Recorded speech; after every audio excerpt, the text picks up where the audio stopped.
그분은 되게 멀리 서양에 사시는 분이거든요. 비행기 값만 해도 1,000만 원이 넘어요. 왔다 갔다 하시면은. 상대방이 증인 신청에 대해서 부동의를 했지만 정말 시간과 돈을 비용을 내셔가지고요. 비행기를 타고 오셨어요.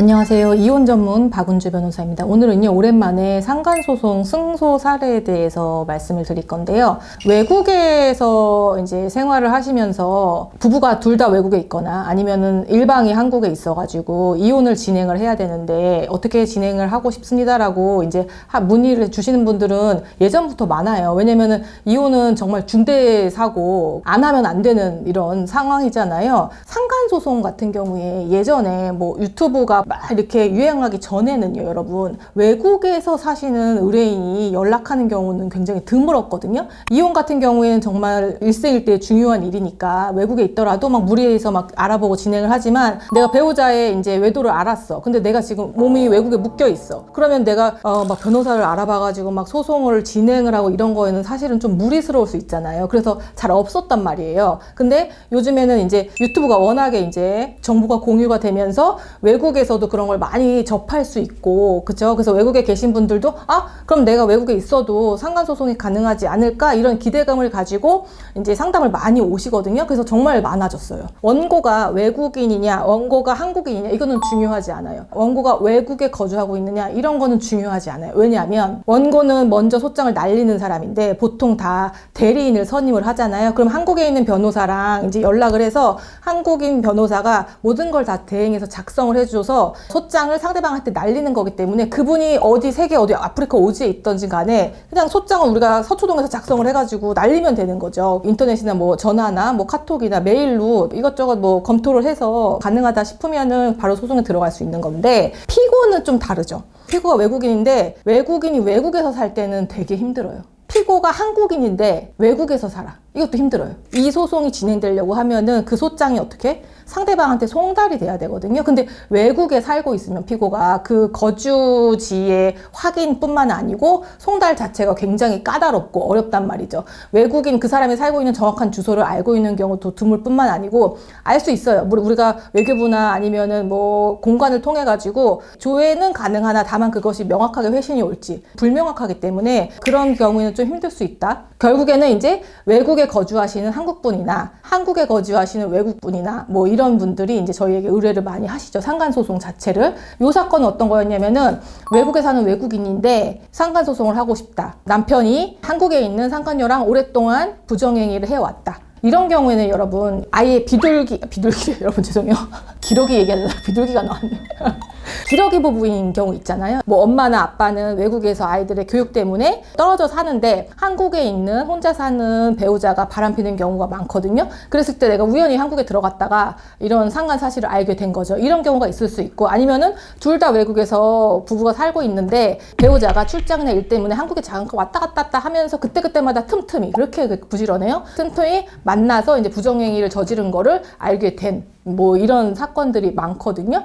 이 사건은 이제 두 번째 케이스. 이제 남편하고는 같이 외국에서 사셨는데 남편이 무슨 일이 있거나 출장 때문에 한국에 왔다 갔다 하면서 이 상간녀라고 지목된 사람하고 굉장히 오랫동안 관계를 유지했던 건데, 이것 때문에 막 이제 한국에 들어갈 수는 없으니까 또 이제 막 유튜브를 찾다가 확인을 하셨겠죠, 저를. 그래서 카톡으로 상담이 와서 상담을 진행을 했는데 사실 약간 부족했어요, 증거 자체가. 두 사람의 직접적인 부정행위를 인정할 수 있는 증거는 사실 없었습니다. 다만 이제 배우자가 이 모든 걸 다 잘못을 빌면서 다 자백을 술술술 했고, 그 자백의 정도가 굉장히 구체적이어서 그 남편의 사실 확인서가 들어갔고, 근데 여러분 제가 일전 영상에 또 말씀드렸는데 모든 증거, 부정행위 증거가 하나도 없고요. 남편 혹은 부인의, 그러니까 배우자의 자백이나 사실 확인서, 그 다음에 녹취, 이것만 있는 사건은 잘 들어가지는 않아요. 이거 말고 그래도 간접 증거라도 뭐라고 있어야 돼. 배우자의 신용카드 조회를 해봤는데 거기에 모텔 내역이 찍혔어. 그거만으로는 부정행위 증거가 안 된다고 했죠.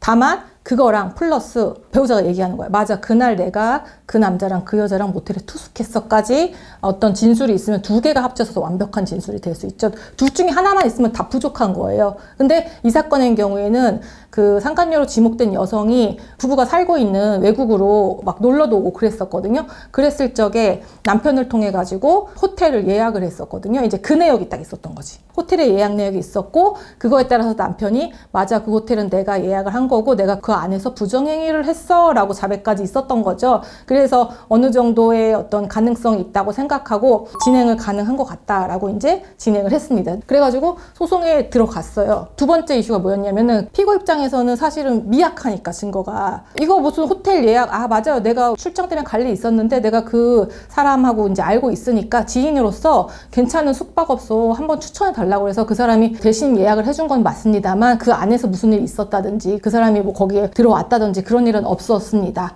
원고가 주장하는 배우자의 자백이라는 것이 얘네 이거 짜고 치는 고스톱이에요. 나는 이 남자랑 부정행위를 한 적도 없어요. 근데 다른 증거 없잖아요. 라면서 이제 발뺌을 하는 거죠. 심지어는 이들 부부의 원고 부부의 의중이 아주 의심스럽다. 돈을 노리고 부부 사기단이 아닌가 의심스럽다. 자기 너무 억울하다. 막 이러면서 증거로 나온 원고 배우자의 사실 확인서 전혀 믿을 수 없다. 이거 어차피 네가 주장하는 거, 원고가 주장하는 거 그대로 그냥 받아 쓴 거에 불과하지 않느냐. 믿을 수 없다. 증거 없다. 이렇게 끝난 거죠. 처음에 이 소송을 제기를 할 때 남편이 증인으로 나올 수도 있습니다까지 내가 그 얘기를 했단 말이야. 근데 안 나오길 바랬죠. 왜냐? 한국에 서울에 어디 거주하시는 분이 아니요. 그분은 되게 멀리 서양에 사시는 분이거든요. 증인으로 신청을 하면 어떻게 돼? 나오셔야 되잖아요. 비행기 값만 해도 1,000만 원이 넘어요. 왔다 갔다 하시면은. 그렇죠? 그래서 내가 그거까지 다 고려하시고 시작하시자 그랬더니 오케이라고 하셨어요. 자기는 이제 승소 판결만 받으면 된다라고 얘기를 하셨고 끝끝내 증인 신청 우리가 했고 상대방이 증인 신청에 대해서 부동의를 했지만 판사가 한번 들어봐야겠다라고 하면서 증인을 소환하자고 하셨고 정말 시간과 돈을 비용을 내셔가지고요. 비행기를 타고 오셨어요. 저도 이런 경우는 거의 처음이었거든요. 그만큼 서로 이제 뭔가 막 치열하게 다투는 사건이었겠죠. 그래서 증언을 잘 하시고 본인이 연태까지 있었던 일을 굉장히 디테일하게 잘 말씀을 해주셨어요. 사실 확인서 작성했던 것과 다르지 않게 일관성 있게 잘 하시고 이제 떠나셨죠. 약간 걱정은 했지만 그래도 승소 판결이 났습니다. 승소 판결에서 저희가 말씀을 드리고 싶은 건 어떤 거냐면은 원고 배우자의 증언을 판사님이 맞다고 생각을 하시고 결국에는 이제 승소 판결을 내려주신 건데 왜 원고 배우자의 증언이 더 신빙성이 있냐? 피고의 주장보다 그거에 대해서 몇 가지 그 판결문에 얘기를 해주신 게 있어요. 피고는 원고 배우자의 진술에 신빙성이 없고 원고와 배우자가 합심해서 피고의 금전을 노리고 이 사건 소송을 제기한 것으로 의심된다는 취지로 다툰대요. 위자료 얼마 나오는지 뻔해요. 그쵸? 원고 입장에서는 소송 비용 빼면 남는 거 없어요. 더구나 이 사건에서는 원고 배우자의 비행기 값 생각하면 마이너스인 사실은. 그쵸? 그렇게 해서 원고 배우자의 증언 내용이나 태도에 비추어 보면은 원고 배우자의 진술이 거짓이라고 볼 만한 특별한 사정을 발견하기 어렵고 경험칙상, 상식상 원고의 배우자가 허위의 진술을 할 만한 동기가 있다고 보이지도 않는다. 무슨 말이냐면은 증언을 할 때에는 증언의 내용뿐만 아니고요. 이 증인의 전반적인 모든 태도를 다 봐요. 모습, 행동, 뉘앙스 이런 걸 다 본단 말이에요. 판사님이. 그래서 저 사람이 거짓말을 하고 있는지 아니면 진실을 얘기하고 있는지 판단을 하는 건데 여기서 그런 거가 나오는 거죠. 증언의 내용뿐만 아니고 태도. 증인으로서 나와서 진술하는 태도까지 본 거죠. 그럼 판사는 그거를 보고 싶어서 나오라고 한 거겠죠. 이런 것들을 쭉 봤을 때 피고 주장과 같이 원고와 배우자가 피고의 금전을 노리고 이 사건 소를 제기하였다고 볼 만한 구체적인 증거나 정황도 아무것도 없어. 너 그냥 뇌피셜이잖아. 어떤 구체적으로 얘네들이 무슨 돈에 쪼들려가지고 사채빚을 쓰고 있는지 아니면은 회생을 하고 있는지 파산을 하고 있는지 그런 거 아니잖아. 그쵸? 원고 배우자가 얘기하는 거 보니까 굉장히 일관성이 있고 진실해 보여. 판사는 이 사람의 말을 믿어준 거죠. 그래서 지금 제가 얘기하고 싶은 거는 원고의 배우자가 증인으로 나왔을 때 판사가 어떤 부분을 아마 보는지에 대해서 조금 심도 깊게 기재가 돼 있어서 제가 설명을 드린 거고요. 원고 배우자가요, 종종 증인으로 나오는데 제가 증인으로 나와서 진 사건을 한 번도 못 봤어요. 이건 어쩔 수 없이 입증 책임이라는 게 원고에게 있기 때문에 여러분. 입증 책임. 부정행위의 입증. 어떠한 구체적인 부정행위를 했는지는 원고에게 그것을 입증할 책임이 있기 때문에 그럼 우린 증거 방법의 하나로 나의 배우자를 증인으로 소환을 하겠다 이거거든요. 상황에 따라서 채택을 해주고 있고 오늘은 또 이제 요 판결문에서 원고 배우자가 증인으로 나왔을 때 어떤 점을 조금 판사가 확인하고 신빙성을 인정을 하는지까지 나와 있어서 설명을 드린 거고요. 상간소송 승소 사례지만 금액이 크거나 무슨 뭐 그런 게 아니고요. 쟁점이 몇 가지가 있어서 도움이 될 만하신 포인트들이 있었을 것 같아요. 오늘 영상이 유익하셨다면 구독과 좋아요 눌러주세요. 안녕.